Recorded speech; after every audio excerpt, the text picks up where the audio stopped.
ہے اب الف کے اوپر ہے زبر، یہاں زیر آ جائے یا پیش آ جائے، کیا آ جائے؟ الف کے اوپر زبر آ جائے، زیر آ جائے یا پیش، یا کھڑا زبر آ جائے، کیا آ جائے؟ کھڑا زبر آ جائے، کھڑی زیر آ جائے یا الٹا پیش، کیا ہو؟ یا یہ جو ایسے، اس کو کیا بولتے ہیں؟ جزم۔ کیا بولتے ہیں؟ جزم۔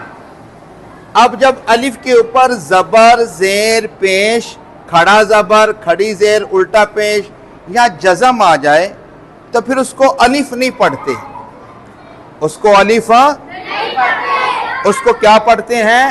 حمزہ۔ اس کو کیا پڑھتے ہیں؟ حمزہ۔ کیا پڑھتے ہیں؟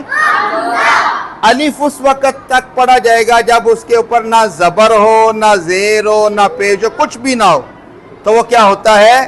الف۔ جب اس کے اوپر زبر، زیر، پیش، جزم آ جائے، کھڑا زبر، کھڑی زیر، الٹا پیش آ جائے، کچھ بھی ان میں سے آ جائے تو پھر اس کو الف نہیں پڑھنا، پھر اس کو کیا پڑھنا ہے؟ حمزہ۔ کیا پڑھنا ہے؟ حمزہ۔ اتنی بات یاد رہے گی؟